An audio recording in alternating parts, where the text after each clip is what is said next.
sort of thing. So welcome to all the members of the public and councillors. Usual health and safety, please. Not expecting a fire drill, but if the alarm does sound, please make your way to the nearest fire exit. So you've got the exit at the back there, which will take you across the roof, or you can come in the way that you came, through the police station and out the front door.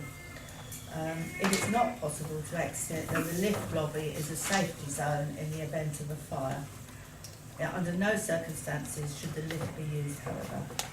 Can everyone make sure that their mobile phones and devices are switched off or on silent, please? Anybody wanting to video or audio record the meeting may do so. I must inform you that this meeting is being videoed by the council and will be uploaded to the council's YouTube channel. Please remember, anyone wishing to speak in the public participation part of the meeting should raise their hand and wait for me as the chair to gesture for you to speak. You will be given a maximum of 4 minutes to make your representation, which should be aimed at me as the chair. Please state the agenda item which you will be speaking about. Through me as chair, council members or officers may then respond to your point if necessary. You will not automatically be able to reply unless I, as the chair, allow you to do so. You've got a full participation policy on your chairs over there if you want to look up anything.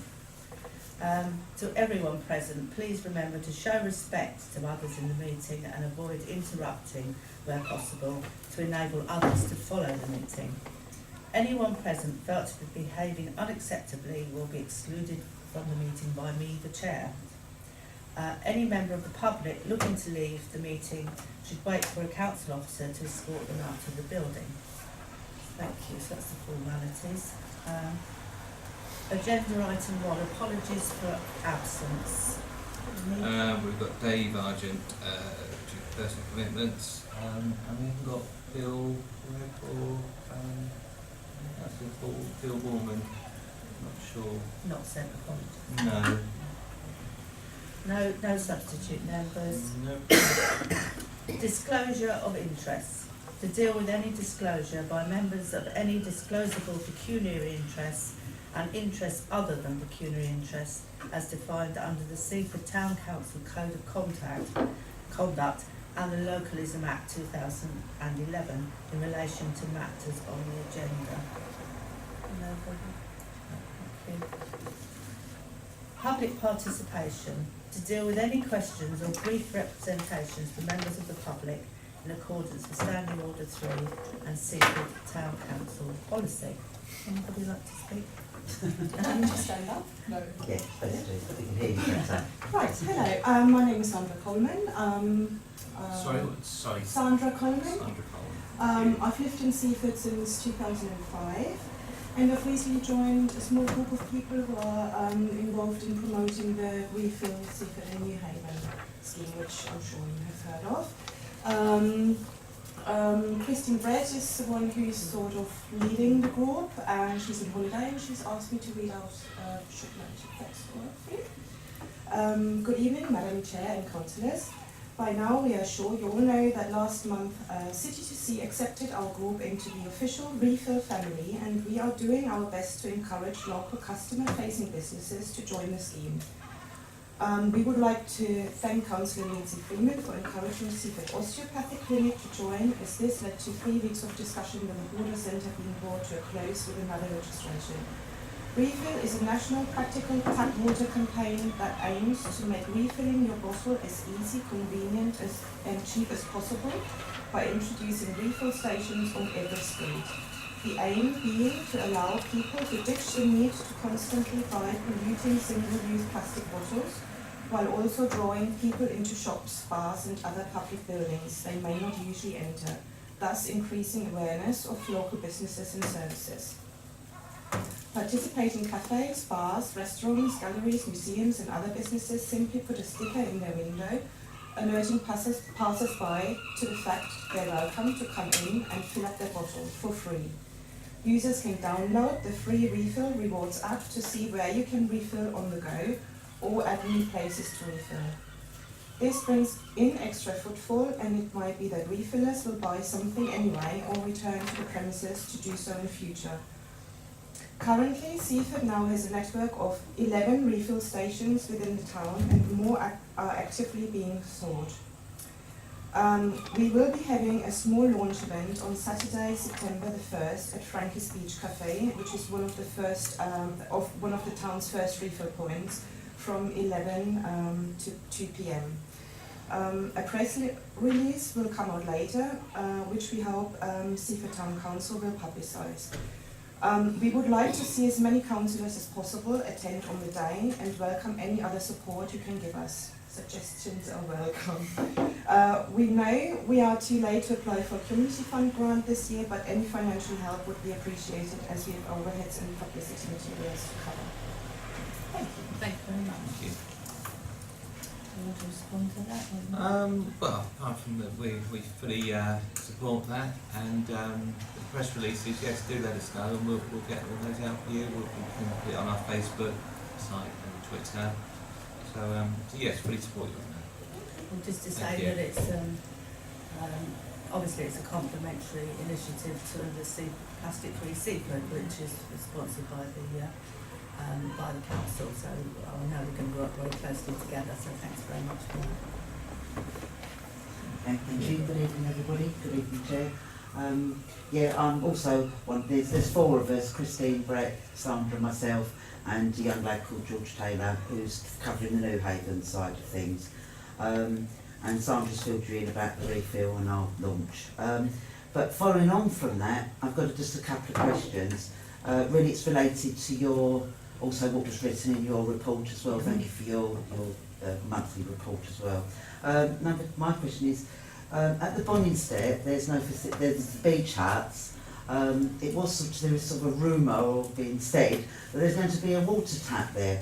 Is that going to be for the beach huts, or is that going to be for the public to fill their bottles of water? Because we wasn't sure if the tap that was possibly being fitted in there would be just for the beach hut users, like the one at the Martello. Number 3, I attended Armed Forces down behind this. Really wasn't able to stay all day, it was extremely hot as well, my health is not what it was. Just a bit of feedback I was given.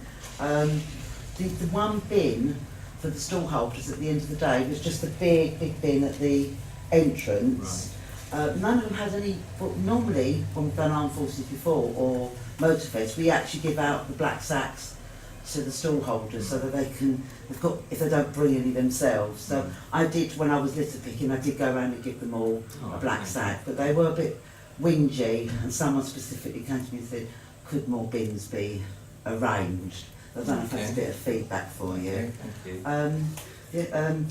My question is, when I read the auditor's report at the full council meeting, there isn't any budget, a maintenance budget as such, and sadly, I mean, we've been going through this extremely beautiful weather. Everyone's loving it. The heat wave was a bit much, but this type of weather is perfect.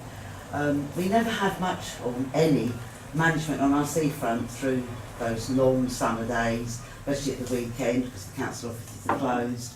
We haven't had any rain. The bins are still missing all their doors now practically on the bins. In front of the bins, people are burning rubbish. And my biggest concern is because we don't have a maintenance budget and we don't have any management at the weekend, someone, can't say whether it's adults or children, set fire to a massive, I don't know if it's a barbecue, under the shoal bench. So please be aware whether there was a lot of I don't know, it doesn't look like water, somebody's also thrown oil there as well to make the bonfire. Now, thankfully maybe somebody put it out, but if that bench had caught a light, we would have lost the shoal, at least it was right at the end, and that sort of thing is what we witness as residents when everybody's gone home and we go down there as residents to use the facilities through the week because everyone's gone back to work, gone back to school or college, and we're left to pick up the pieces. Now, thankfully, the shoal didn't catch a light, but the mess at the end of that pier is not looking good. As in the other side of the fence, or on the No, actually underneath the shoal itself, the actual bench. Okay. they did it there. Whether they did it because of the wind and it would have been sheltered under the bench, I don't know. Because you did get the message that they set light to a bench on the walk to the golf course. No, I didn't. Right, okay. And this You is know, the first I've heard of fire in the Shaw as well. you know South Down Road going up to the clubhouse? Mm. You know there's that area that's part of the golf course, but it's not, they don't play golf on it, people just use it to walk across. Well, not Florence House side, where the entrance to that is, it's the bench, the far side, before you get onto the golf course. Someone lit a bonfire on the bench and it's burnt through the middle of the bench. I did report that last week. Okay. So, a lot of bonfires at the moment. Yeah. Yeah, and a lot of, a bin was caught alight as well. Somebody put a burning bonfire in the bin. Thankfully somebody spotted it and called the fire brigade. Yeah. But I know the bins are designed now they won't burn down, but they leave a lot of terrible remnants. So, anyway, I just thought I'd put that to you. I'll talk about this one. One small thing is, at the Martello, but we went back months ago, we did what was called the 5-minute beach clean, and Blues District funded this, and we did one at the Sailing Club, one at Frankie's, which everybody used. I've seen children using the one at Frankie's, it's really popular, and the Martello got one. And I did speak to James a couple of weeks ago, because the one at the Martello was out for a couple of weeks, and now it's vanished. Right. It's nowhere to be seen. It's definitely not inside the kiosk because it's quite a big board. Well, that has been paid for, sorry to say, by Lewis District, but taxpayers' money, and it's completely vanished. And the agreement was that he regularly puts it out, like the Sailing Club and Dominic or Frankie's. Yeah. So could you look into that as well? Of course. It would be nice to have one, that Yeah. facility Yeah. up that end. Absolutely. But it's very popular at Frankie's and at the Sailing Club. Yeah. Yeah. Okay, and the last question is, the skate park, I've been seeing all the publicity. Yes. You're short of 35,000. Can I inquire, you don't have to give me an answer tonight, but why you don't use a proportion of the land sale of the Holt, because that has to be used on a capital project, and a capital project is the skate park. Its initial layout, not its maintenance. I just wondered why you're not using Okay. a portion of that. Let me go through these. Yeah, I'll that's ask fine, them that's one all. by one. Thank you very much, thank That's you. fine. Thank you, Our Sylvia. eyes and ears. No, okay, I'm going to try. I've scribbled down as you talk. So, the Bonning step, the tap, at the moment, that is just for beach hut users. Okay, As is the tap for the Martello beach huts. yeah. There's no reason going forward, if it was agreed, we could not take a tee off it and put some sort of station there, a fountain or a bottle refill station or something like that. Okay. So that is definitely something that could happen in the future. Could be looked if it was into. agreed. Yeah, Absolutely. brilliant, yeah. Good, yeah. Unfortunately, funny, we had a debrief on that today, and I'll take that back to Okay. Sharon and Sue about the bins. Maintenance, yeah, the bins are pretty awful, I know. A lot of them have got their doors off. The reason the doors are taken off because they're unsafe as they were. We have got Christian working out, Christian Funnel, who did the show, or the making of that, looking at some designs for the bins, to basically cover the bins and make them sort of feature. I'm meeting him next Friday and he's going to go through that with me. One of the ideas we had was, because we're trying to get this link between the seafront and the town, was to try and get bins sponsored from shops in the town, where they would have some sort of plaque on it. You'd have the name of the shop, and then you'd have a map next to it, sort of saying where you are now and how to get to that particular shop. So sort of getting that backwards and forth. Okay. So we are looking into that. Fire at the Shaw. I didn't know anything about this. When you report these things, Sylvia, do you mind me asking who would you report Sorry, to? sorry, Chair. May I answer? Yes, you may Yeah. answer. Yes. Sorry, I should have asked for that. the bench I reported last week. I rang up and I left a message with whoever answered the phone. I can't remember who that was now. Who Yeah. said they would pass it on to either yourself or your secretaries for projects. Well, they'd love it if they call myself. Yeah, I hadn't, tonight is the first one I've mentioned about the shoal, Yeah. because I saw it at the weekend, and of course there's nobody to phone No. at the weekend, and I wasn't able to do so, and I thought, well, as I'm coming this evening to community services, I'll verbalise it. Okay, well, thank you for that. But I'm down there every day. I am Yeah. I'm almost the warden of the city front, because I'm there every day. Well, you have my email address as well, don't you? So I'm always Yeah. happy if you want to drop me an email, Okay. pass it. You know, the sooner I know about it, the more I Yeah, can okay, we'll do. sort of get on top of it. I've got a really good relationship with does the bins down there, Phil Sage. I expect you know Phil down there. That Yeah, I does do, the and I'm bins. very well. He will sort of report to me of a morning if it's particularly bad down there. Yeah. So when the seafront shelter bus was broken, he was straight on the phone to me. Yeah. The bins, yes, that somebody did put a barbecue in one of the bins at Cessline. I don't know whether you must have noticed we put some notice on the bins, Yeah, which were done a couple of years ago, and according to Phil, they've had some good results. they are. Sorry, yes. I'll support that, yes. Yeah, I've actually got a few more done as well to go down Bonningstat end as well, but they do seem to. I mean, they're not going to stop it all, but No. they help, and he said that helped. So that's bins. Yeah, again, the report of Southdown Road. I'm sorry that didn't get to me, but always ask for me, or email's normally the best way to Will do. get hold of me for that. 5-minute beach clean. I can't really answer that because I don't know, but I will try and find out. Well, no, I will find out about that. I'll go down and have a chat with them. So you were saying we had 3 boards, one at Sailing Club, one at Frankie's, And one at Martello, yeah. And it's one at Martello that seems Busy. to. That's been for months. Okay, I shall look into that. The skate park. You're absolutely right. We could use the money for that, and we may use some of that money for that. I would personally prefer to try and raise funds as well, because the less we dip in to that money for the land sales, the more we can use it for other things.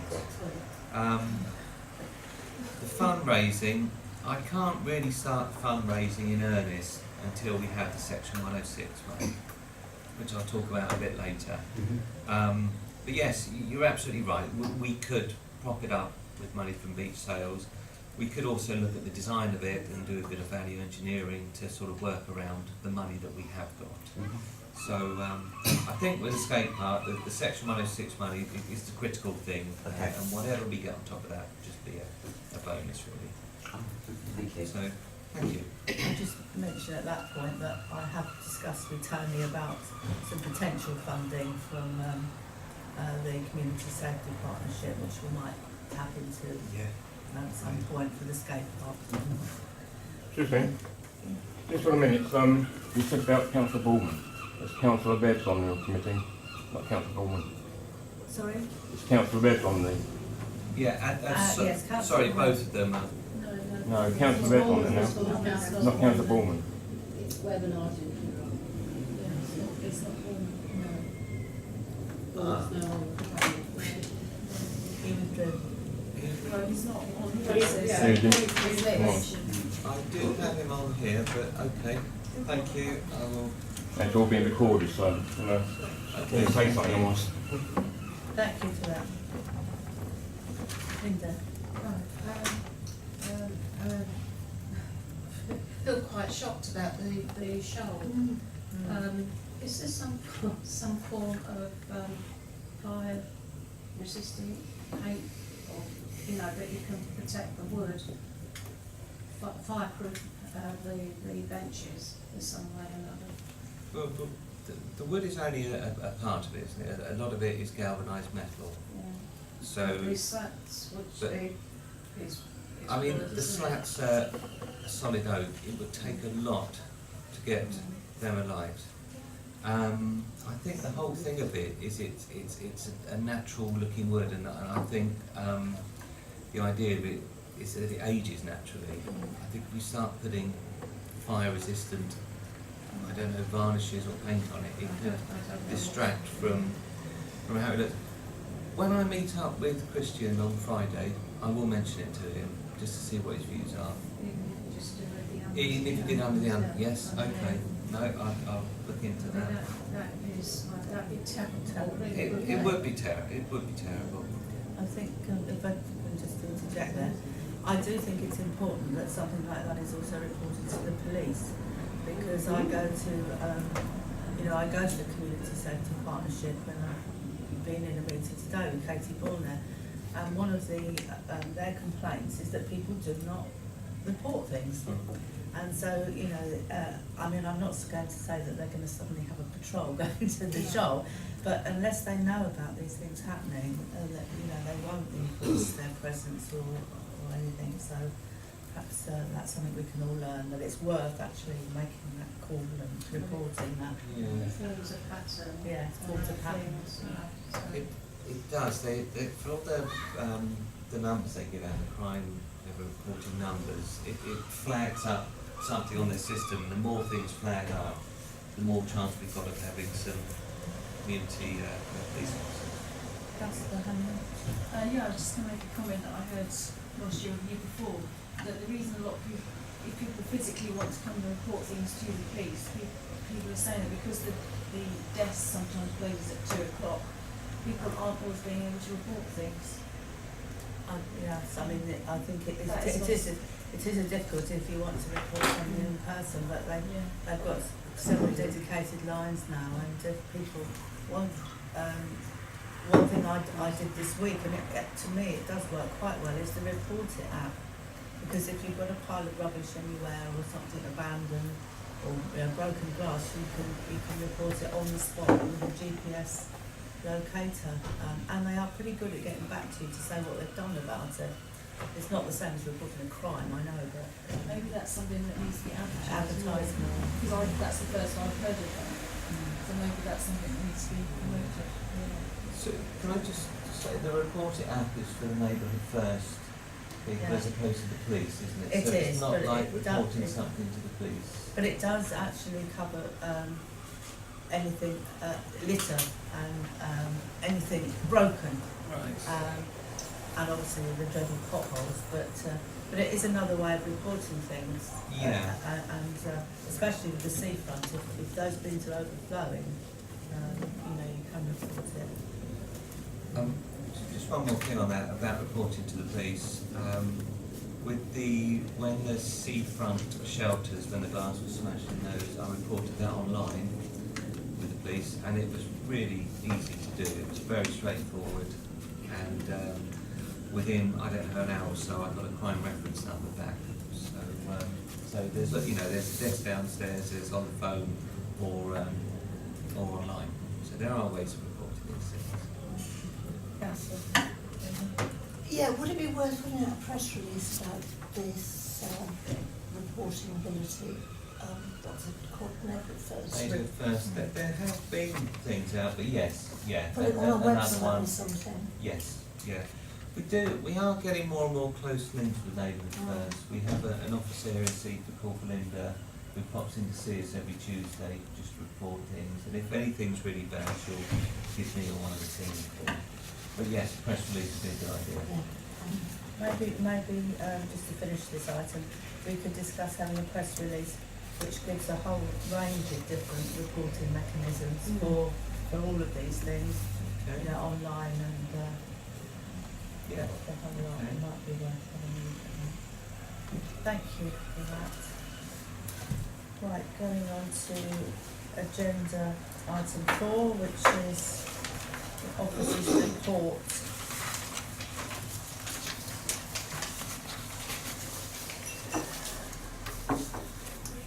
Any councillors want to make any comments or ask the officer any questions? I think, I'm happy to read through this if you'd like me to, or are you happy just to ask questions? has everybody read it? Yeah. Yes. Okay. Okay, councillor Warren? The not toilets. On page 3, bullet point 4, we say retain existing kiosk at the storage area Is that where they're serving teas and coffees at the Yes, moment? yes. And will the lifeguards be affected at all, or will they just stay where they are? They, at the moment, will stay where they are. But I work very closely with Pete Williams, so we would always be in contact and let them know what's happening. Okay. Resorts, tennis courts, we're working closely with the LTA. I wonder if they would provide the coaching once the courts are done. They, You know, especially with families who probably can't afford to belong to a club.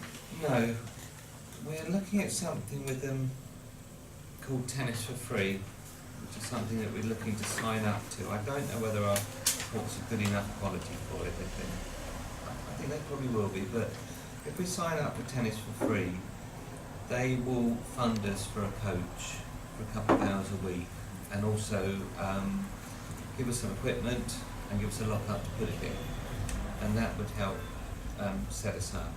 But just looking at the courts in future years to come, I know that they wouldn't fund us for that, but there's no reason we couldn't do it though, because the way the course would work, they would generate an income, and we could put that income into coaching and events and things, because they will be very much a community than the new tennis courts, as opposed to a club. I mean, you could still have clubs running out there, but it would be mainly about community tennis, and as many people playing as possible.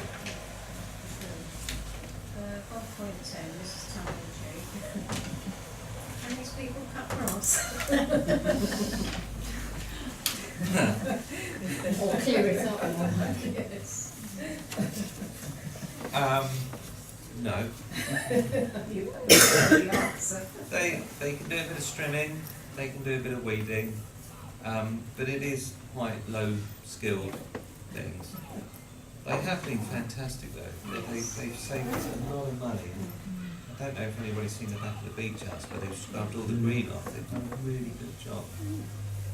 And the other, the last thing is events, and obviously on Horses Day, and I must say, Sue and Karen worked extremely hard. Sharon worked extremely hard that day. Their first thing to the bitter end, and it was a very successful day. Got fantastic feedback from people. As you know, Eastbourne don't do this event anymore. They said it would be a sad day if they all stopped as well. And you know, and they said well done to the town council on helping with this event, but especially to Sue, because they did a fantastic job. They did, and limited. yes, yeah, and leading up to it, they put a heck of a lot of work into it. So yeah, thank you for that. Pass that on. One or two things. Martello toilets, not plans, but the current functioning. I took a party of 15 visitors down to the beach on Sunday, and was horrified to find that the drains were blocked up. At least the men's rooms were out of commission on a very busy day, and I felt quite upset and disappointed on behalf of the visitors, because it actually cut short our stay on the beach. I see now that they're back in function, but it is very disappointing. How long were were both toilets out of function, just the men's, and how long were they out of commission? Okay, nothing to do with me. All down to OBC. The first I heard of it was from a beach hut owner who called me up and said about it. So I chased up contacting Lewes District Council, Bob Brennan, who's their projects and facilities manager. He told me that the toilets were closed for approximately 40 minutes to do the works. That's not true. On Sunday? I know, it was not Sunday. okay. I mean, I can give, so I know I'm not allowed to speak, but I can tell exactly when they were closed. No, can So no, I won't speak now. I? But would you like to tell us? Yes, I can They were closed all day on Armed Forces Day, the gents, not the ladies, because a male cubicle had flooded, seriously flooded. Water was pouring out the door, basically. So obviously LDC or Wettons, whoever reported it at the time, took that initiative. So they shut them completely all day on Armed Forces, which was the Sunday. And then last weekend they were closed as well. But I was told by gents, friends of mine, they were closed again for practically all day. Again, there was some flooding issues. So I don't know. It's to do with flooding in there. I was told that it was something to do with drains blocking. Yeah, it was a flood. Okay, Yeah. I shall And Thank look you. into you know, that I again. felt this was a wedding party. I was showing people from around the country, you know, our glorious facilities. They were a real showcase, and I just felt embarrassed to this point. You know what the problem is, but you know, on a day where the beach was absolutely full of people, you know, very pleased to be there, it just seems such a sour note. Can I ask about that? I mean, would there be a case for us demanding that Lewis District Council put in some decent water meters Yes, exactly. for, And the thing for the rest of the yeah. summer while we've got you know, this weather? But I had portaloos in my front garden. So we had to go home and use them for my wedding guests. And I felt like saying, why don't you take them and put them on the front instead of taking them away? You know, it doesn't, you know, one or two for each gender would actually just relieve the pressure. I just think we do need to do something for the sake of the reputation and function of our centre. Okay, I shall look into it. Again, what I can say is, as soon as these things crop up, if maybe drop me an email or let me know there and then, it makes it so much easier for me to chase things up and sort things out. Well, I didn't go to the toilets myself. I was just told by returning people Okay. that there was a notice. I didn't realise, you know, who had generated that notice, and I wasn't going to find out then. And I went yesterday and checked, and clearly everything was functioning again. So I didn't know who put that notice. If I'd realised it wasn't the town council, I probably would have known. Thank you. So obviously you've got the full picture now. So I think Yeah. we need to make some strong representations to Lewis about that. And see if we can make some sort of coming. Well, temporary arrangements if they're going to be out of order again. Otherwise, I think it would be a cost that the Seaford Town Council would have to cover. But let me see. It might. It's been resolved now, and hopefully it won't happen again. Well, on a weekly basis, that's the problem. There were one or two other things I just wanted to say. Item 113 about filming and photography. I just wanted to check because I walked past a filming photographic crew at Kerstar Cottages on the 27th of June, and I just wanted to check. I did go up to them and ask if they paid, but they would say that, wouldn't they? So I just wanted to check that the crew, the photographic crew, that we did receive payment for such items. We do. All of the filming we do.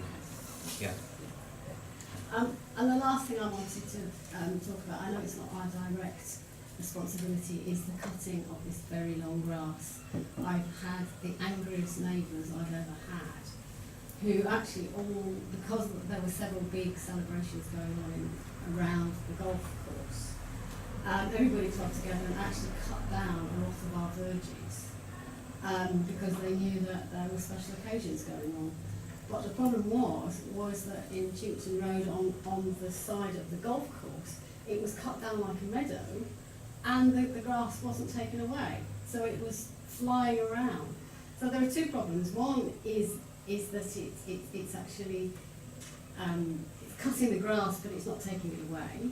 And secondly, because there isn't regular cutting, the verges are actually impeding the pavements, because they're actually growing onto the pavements, and we're losing pavement space because the grass is and the soil is growing onto the pavements, and the whole edges are going. And it was only when they were cut down we realised just how much of the pavement we were losing because of this policy. So I know it's not our direct concern, but I think we do need to be flagging this up. It is really affecting the amenity of our town. Mm. I mean, maybe we need cutting parties the way we need beach clean parties. You know, it's how, you know, locals got to take this in hand themselves to actually do what councils used to do. Mm. I've been there, thank you. Thank you. Just a simple question, because I've been living up a hill all week. Has anyone seen any brown signs yet? It does say in 111 that they're going in the week commencing the 9th, so we should have after everyone. I know, I haven't checked it yet. I must admit, I went through this tonight and thought, I wonder if they've started those.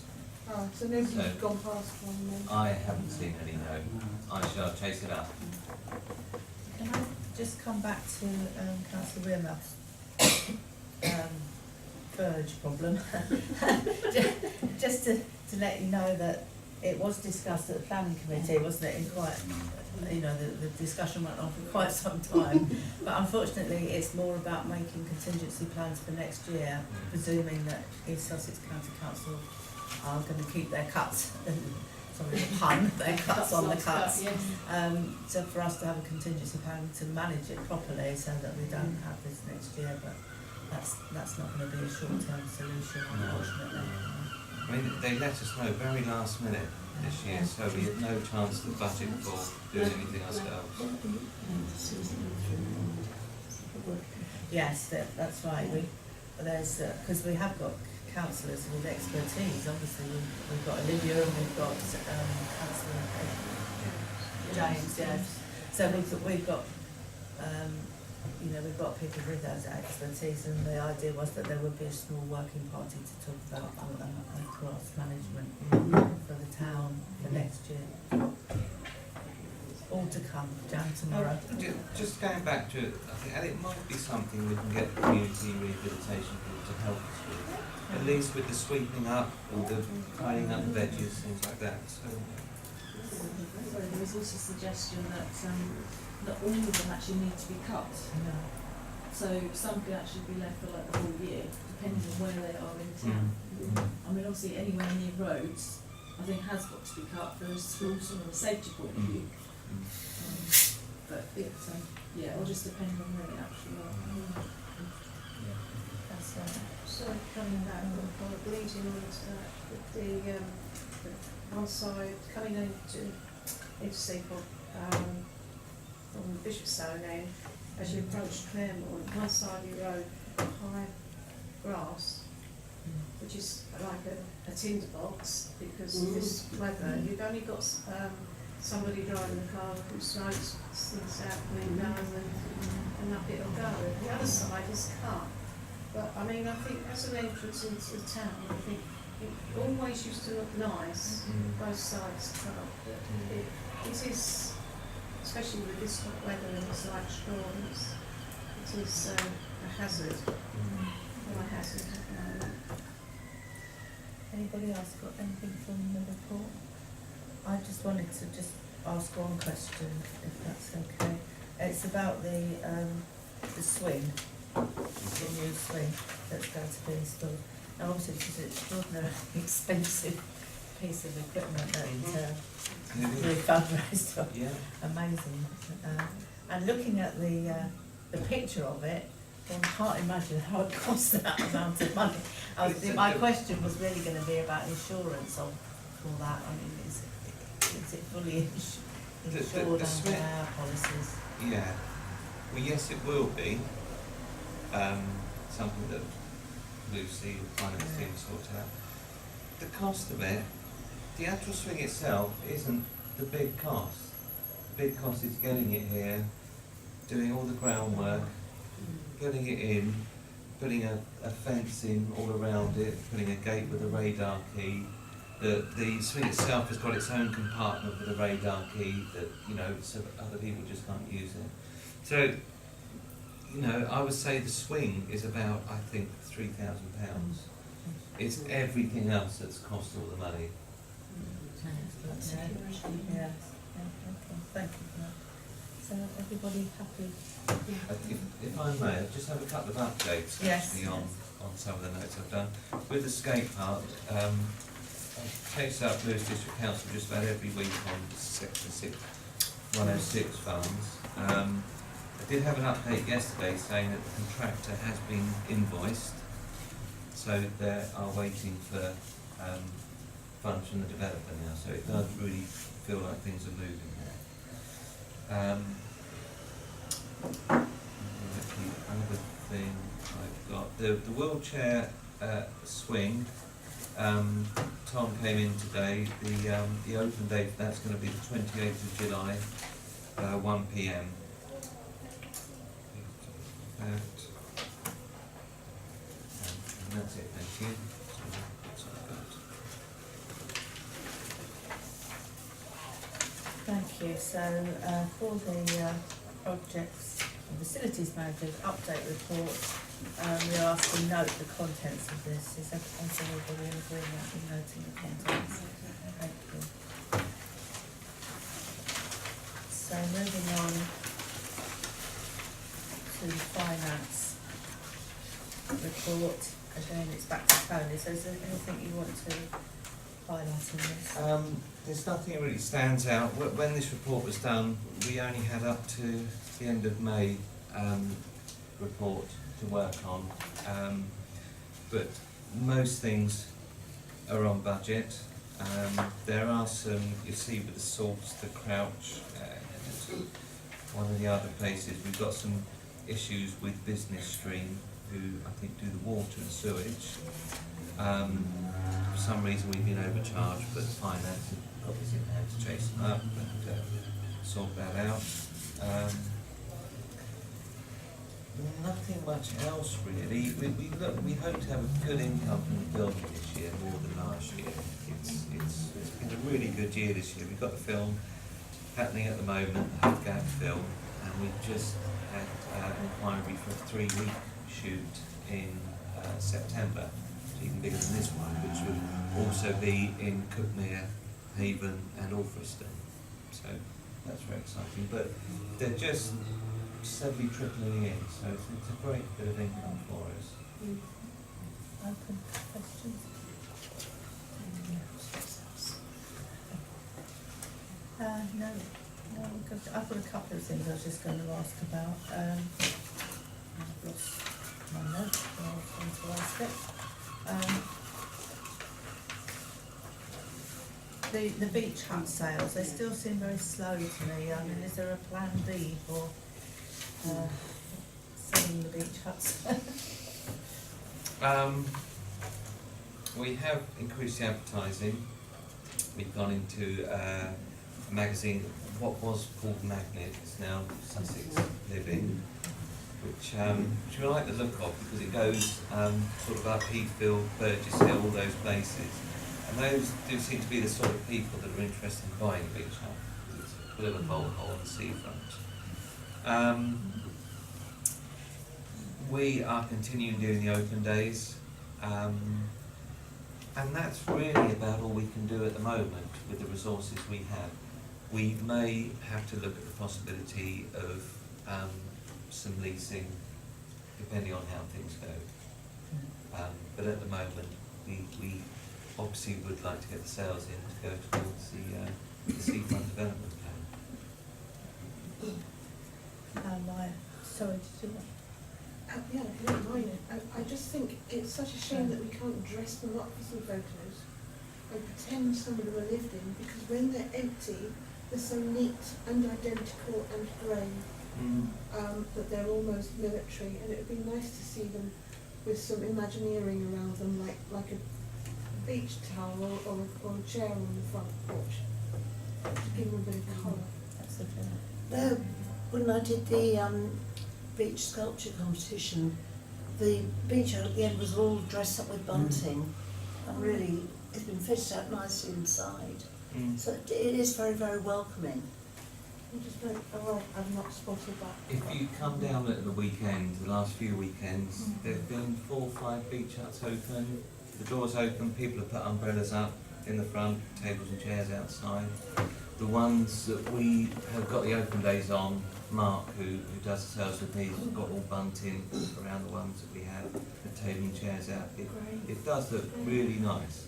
I can imagine moved into, they look great, but But if you can't go by the weekend, we've sold 8, and you'd see 5, 6 open over a weekend a lot of times. if we can get round GDPR, maybe that's the thing to photograph. Yeah, no, we can take some photos if we can ask their permission and take some photos. That of sense using them. of community and life Mm. and the right colours and... Yeah, no, I'll come and take solid that on on the board. beach house for you. Okay, yeah, Lindsay's offerings. And just one more question for me. 1.6 Martello Tower, £5,000 has been put aside in building maintenance to cover possible remedial works. Is that to do with the ingress of water, or is it just a... No, it is specifically to do with that. And honest answer, I don't know where we are with that. That was something that was going on before I started, and I don't know where we are with it. Because I think they're going to get their land bridge in the next few weeks, aren't they? And had a notification that that's going to be fitted. Any other questions from councillors? Thank you. So we're again asked to note the contents of the report. Is everybody in agreement with that? Thank you.